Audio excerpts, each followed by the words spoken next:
नमस्कार मित्रों, मैं हूं एडवोकेट ब्रिजेश यादव। आपके अपने यूट्यूब चैनल ब्रिज एलएलबी पर आप सभी लोगों का तहे दिल से स्वागत करता हूं। दोस्तों, आज की इस वीडियो क्लास के अंदर हम चर्चा करने वाले हैं, बात करने वाले हैं कि लोन डिफॉल्ट के केस में बैंक या फिर एनबीएफसीज या फिर लोन कंपनियां एक लोन डिफॉल्टर, एक लोन बोरोवर के खिलाफ में, के अगेंस्ट में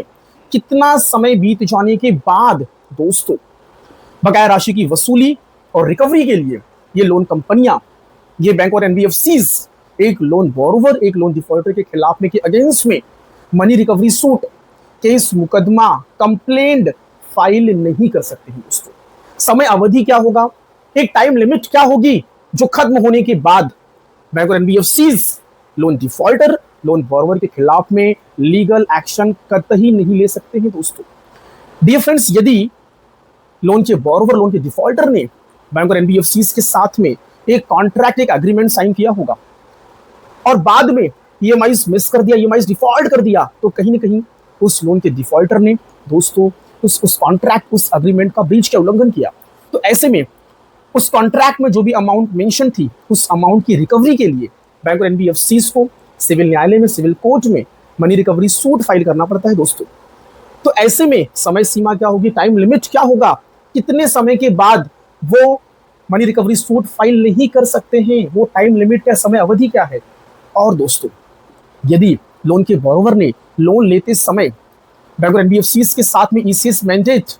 की यदि परमिशन दे रखी होगी और ऐसे में यदि ईसीएस डिफॉल्ट होता है दोस्तों, तो बैंक और एनबीएफसीज कितना समय बीत जाने के बाद दोस्तों लोन बोरोवर, लोन डिफॉल्टर के खिलाफ में, के अगेंस्ट में सेक्शन 25 में कंप्लेंट फाइल नहीं कर सकती। यहां पर भी समय सीमा क्या होगा, टाइम लिमिट क्या होगा दोस्तों। दूसरी चीज, यदि लोन के बोरोवर ने, लोन के डिफॉल्टर ने लोन लेते समय यदि बैंक और एनबीएफसीज को चेक इशू किया होगा, चेक जारी किया होगा और ऐसे में दोस्तों यदि वह चेक डिसऑनर्ड और बाउंस हो जाता है, तो यहाँ पे एक चेक बाउंसिंग का मामला बन जाता है दोस्तों, सेक्शन 138 का। तो ऐसे में कितना समय बीत जाने के बाद, टाइम लिमिट क्या होगी दोस्तों, वो खत्म होने के बाद दोस्तों ये बैंक और एनबीएफसीज एक लोन डिफॉल्टर, लोन बोरोवर के खिलाफ में, के अगेंस्ट में सेक्शन 138 में कंप्लेंट, केस, मुकदमा फाइल नहीं कर सकते हैं मजिस्ट्रेट कोर्ट में। यहां पर भी समय सीमा क्या होगा। दूसरी चीज दोस्तों, यदि लोन के बोरोवर, लोन के डिफॉल्टर ने बैंक और एनबीएफसी से लोन लेते समय दोस्तों एक कॉन्ट्रैक्ट तो किया होगा, एक अग्रीमेंट तो किया होगा, यदि उस कॉन्ट्रैक्ट, उस अग्रीमेंट के अंदर आर्बिट्रेशन जैसे कोई क्लॉज होगा, तो ऐसे में दोस्तों ये बैंक और एनबीएफसीज उस लोन डिफॉल्टर, लोन बोरोवर के खिलाफ में आर्बिट्रेशन की प्रोसीडिंग्स, प्रक्रिया कितना समय बीत जाने के बाद आर्बिट्रेशन की प्रोसीडिंग्स को इनिशिएट नहीं कर सकती है दोस्तों। तो ओवरऑल घुमा फिराकर दोस्तों मैं सिर्फ एक ही पॉइंट पे आना चाहूंगा कि एक लोन का बोरोवर, एक लोन का डिफॉल्टर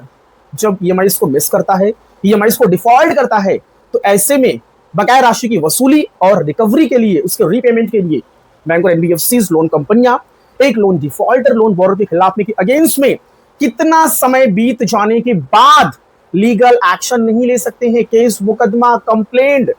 सिविल सूट फाइल नहीं कर सकते हैं दोस्तों। समय सीमा क्या होगी, टाइम लिमिट क्या होगा दोस्तों। लिमिटेशन एक्ट 1963 समय अवधि की बात आज हम इस वीडियो क्लास के अंदर डिटेल्ड में और विस्तार में बात करेंगे दोस्तों। डियर फ्रेंड्स, यदि आप मेरे इस चैनल पर पहली बार आ रहे हैं तो आप सभी लोगों का तहे दिल से स्वागत है। यदि आपको मेरी ये वीडियो अच्छी लगे दोस्तों, तो आप सभी लोगों से मेरा हम्बल रिक्वेस्ट है कि मेरे इस चैनल को सब्सक्राइब कर दीजिए दोस्तों, और साथ ही साथ इस वीडियो को लाइक और शेयर भी कर दीजिए। यदि आपके मन में कोई भी डाउट्स है, कोई भी क्वेश्चंस है, तो कमेंट सेक्शन में लिखिए दोस्तों, उसका जवाब मैं जरूर दूंगा। और मेरे दिए गए लीगल हेल्पलाइन नंबर पर भी आप मुझे कॉल और व्हाट्सएप कर सकते हैं। आप अपनी क्वेरीज को मेरे साथ में शेयर कर सकते हैं, उसका सोल्यूशन मैं आपको दूंगा दोस्तों। सो डियर फ्रेंड्स, आइए हम क्लास को स्टार्ट करते हैं, कंटिन्यू करते हैं दोस्तों। सबसे पहले हम ये समझ लेते हैं कि एक लोन का बोरोवर, एक लोन का डिफॉल्टर जब बैंक और एनबीएफसीज से लोन लेता है, तो लोन लेते समय बैंक और एनबीएफसीज के साथ में एक कॉन्ट्रैक्ट, एक अग्रीमेंट को साइन करता है दोस्तों। और यदि कल को आगे चलकर इन फ्यूचर यदि उस अग्रीमेंट, उस कॉन्ट्रैक्ट में जो भी टर्म्स एंड कंडीशन, जो भी शर्तें लिखी गई है, यदि उसका वह ब्रीच करता है, उसका वायलेशन करता है दोस्तों, और वायलेशन कैसे हुआ, उसने ईएमआईज को डिफॉल्ट किया, तो ऐसे में दोस्तों बैंक और एनबीएफसीज उस बकाया राशि की वसूली के लिए, रिकवरी के लिए दोस्तों उस लोन डिफॉल्टर, उस लोन बोरोवर के खिलाफ में, के अगेंस्ट में सिविल न्यायालय में, सिविल कोर्ट में एक मनी रिकवरी सूट फाइल करती है दोस्तों अंडर सेक्शन 37 ऑर्डर 37 दोस्तों CPC 1908 के तहत। तो डियर फ्रेंड्स, यहाँ पे होता क्या, यदि बैंक और NBFCs को एक मनी रिकवरी सूट फाइल करना है दोस्तों, समरी सूट फाइल करना है और बकाया राशि की वसूली करनी है दोस्तों, तो इसके लिए दोस्तों समय अवधि, टाइम लिमिट दिया गया है दोस्तों द लिमिटेशन एक्ट 1963 के अंदर,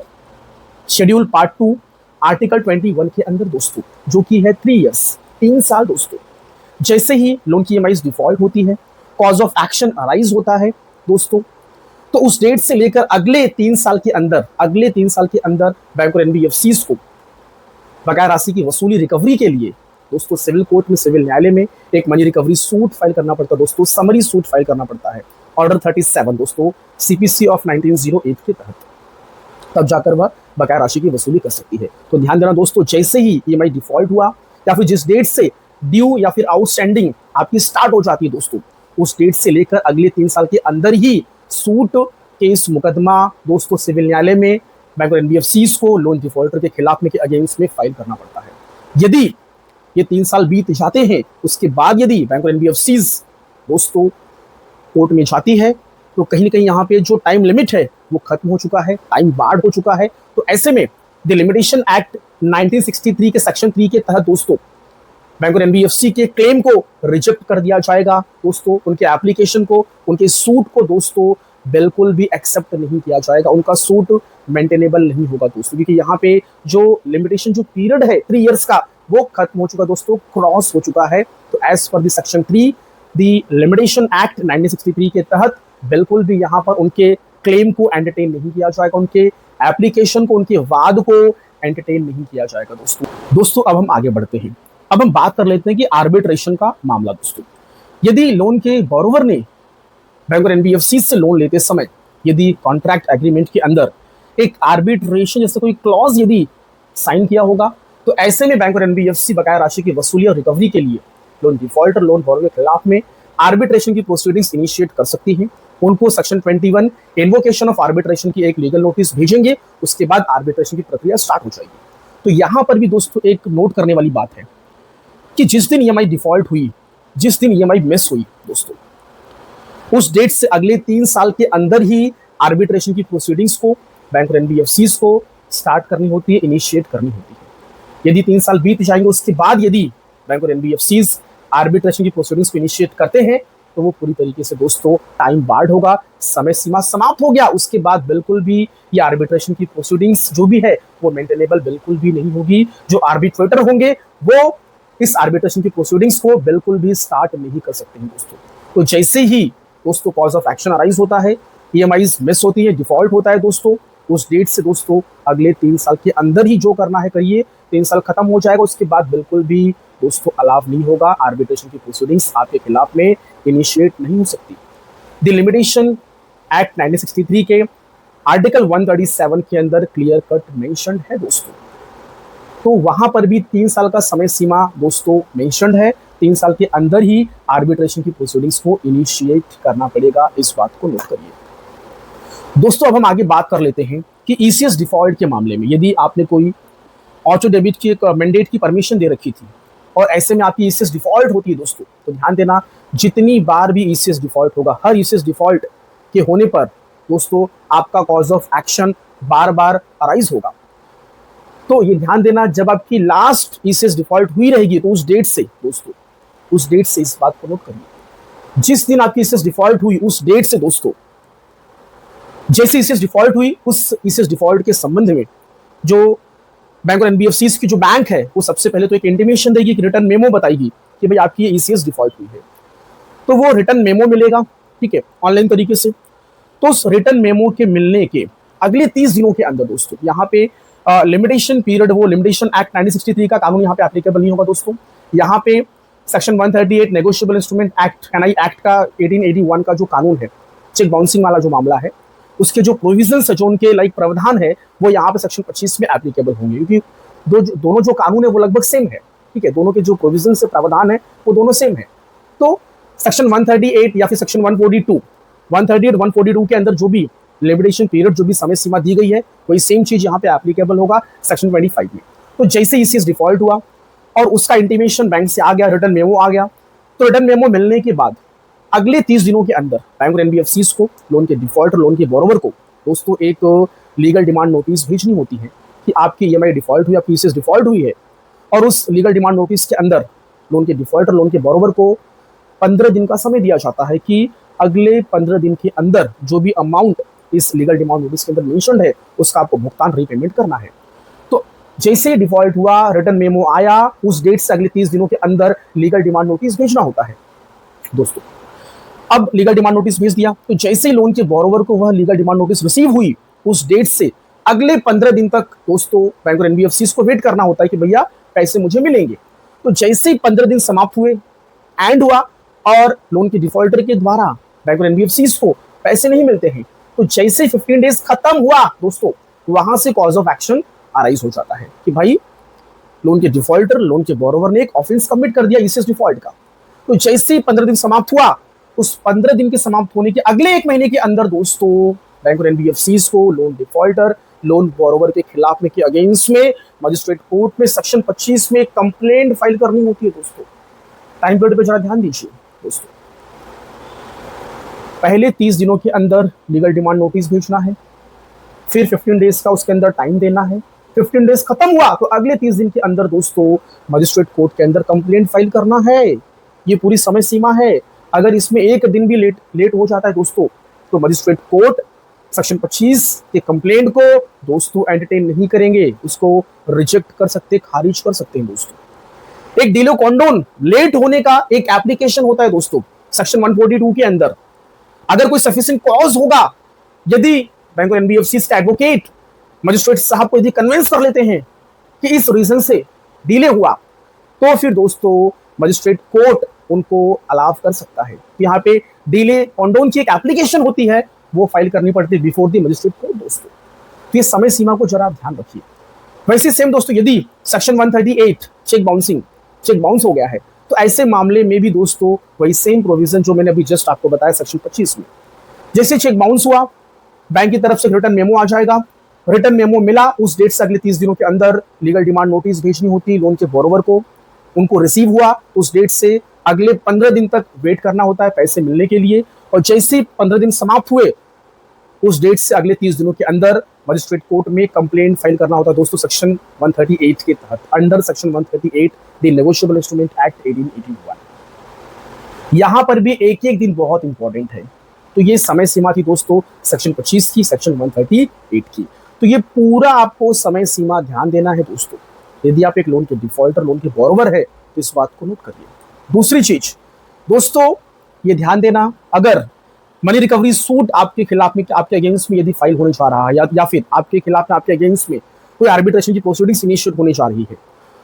और आप ये सोच रहे हैं कि 4 साल, 5 साल, 6 साल हो गए हैं, अब बैंक और एनबीएफसीज आपके खिलाफ में, आपके अगेंस्ट में कोई भी कानूनी प्रक्रिया स्टार्ट नहीं कर सकती दोस्तों। तो यहाँ पे एक बात यहाँ पे नोट करने वाली है। यदि दोस्तों बीच में कभी भी 2 साल, 3 साल, 4 साल, 5 साल के बीच में कभी भी यदि आपने बैंक और एनबीएफसी से कोई भी आपने कम्युनिकेशन किया, आपने कोई उनको लाइक एप्लीकेशन लिखी, या फिर बैंक ऑफ एनबीएफसी की तरफ से कोई भी आपको लीगल नोटिस आती है, कोई मेल आता है, या फिर आपकी तरफ से कोई एक ईएमआईज भी भरी जाती है, या फिर कोई आपने इंटरेस्ट पेनाल्टी पे कर दी, या फिर आपने कोई एक्नॉलेजमेंट उनको भेज दिया, या फिर उनकी तरफ से कोई एक्नॉलेजमेंट आ जाता है, तो दोस्तों ये ध्यान देना, वहीं पर जिस डेट को लोन डिफॉल्टर और बैंक और एनबीएफसी के बीच में कोई कम्युनिकेशन यदि होती है, तो दोस्तों उस डेट से दोबारा वापस से लिमिटेशन पीरियड दोस्तों रीसेट हो जाएगा और दोबारा वापस से उसकी काउंटिंग स्टार्ट हो जाएगी। तो यदि बैंक और एनबीएफसीज लोन के डिफॉल्टर, लोन के बोरोवर के बीच में 3 साल तक कंटिन्यूअसली यदि कोई कम्युनिकेशंस, कोई वार्तालाप, कोई करस्पॉन्डेंस, कुछ भी नहीं होता, पूरा एकदम शांत, कोई रिकवरी की प्रक्रिया नहीं, कोई कम्युनिकेशन नहीं, कोई मेल नहीं, कोई लीगल नोटिस नहीं, और लोन के डिफॉल्टर के द्वारा कोई रीपेमेंट नहीं, ना तो ईएमआईज की, ना तो पेनाल्टी, ना तो इंटरेस्ट, कुछ भी नहीं, एकदम साइलेंट एकदम। तो ऐसे में दोस्तों 3 साल बीत जाने के बाद लोन डिफॉल्टर, लोन बोरोवर के खिलाफ में कोई भी कानूनी प्रक्रिया स्टार्ट नहीं हो सकती दोस्तों, समय सीमा लिमिटेशन पीरियड के अनुसार। इस बात को नोट करिए। यदि बीच में कभी भी 3 साल के बीच में 2 साल, 3 साल, 1 साल, 4 साल, 5 साल जो भी है, बीच में यदि कभी भी कोई भी कम्युनिकेशन हो जाती है दोस्तों, चाहे वो बैंक और एनबीएफसी की तरफ से हो या फिर आपकी तरफ से हो, तो वहीं पे लिमिटेशन पीरियड दोस्तों ब्रेक हो जाता है, टूट जाता है और दोबारा वापस से वो 3 साल की जो एक लिमिटेशन है उसकी काउंटिंग अगेन वहीं से स्टार्ट हो जाती है। इस बात को नोट करिए। ईसीएस बार बार डिफॉल्ट हो रहा है, तो जब जब ईसीएस डिफॉल्ट होगा उस डेट से दोबारा वापस से दोस्तों जो आपका लिमिटेशन पीरियड है वहीं पर ब्रेक होता जाएगा दोस्तों, दोबारा वापस से वहीं से काउंटिंग स्टार्ट हो जाएगी। इसलिए कई बार आपने देखा होगा दोस्तों कि बैंक और एनबीएफसी की तरफ से बार बार आपको रिमाइंडर, मैसेज, कॉल, नोटिस भेजा जाता है। इवन तो आप अपना मोबाइल नंबर चेंज कर देते हैं, एड्रेस चेंज कर देते हैं, बट फिर भी वो आपके पुराने एड्रेस पर बार बार आपको नोटिस भेजते रहते हैं, आपको बार बार मेल करते रहते हैं दोस्तों, जिससे कि जो लिमिटेशन पीरियड है वो कंटिन्यू ना हो पाए और वो बार बार बीच में से ब्रेक होते रहे दोस्तों। इस बात को नोट करिए। सो डियर फ्रेंड्स, मेरा ये क्लास यहीं पे समाप्त हुआ। यदि आपको मेरी वीडियो अच्छी लगी हो दोस्तों तो प्लीज़ आप वीडियोस को लाइक शेयर जरूर कर देना। Thank you so much. धन्यवाद। जय हिंद, जय भारत।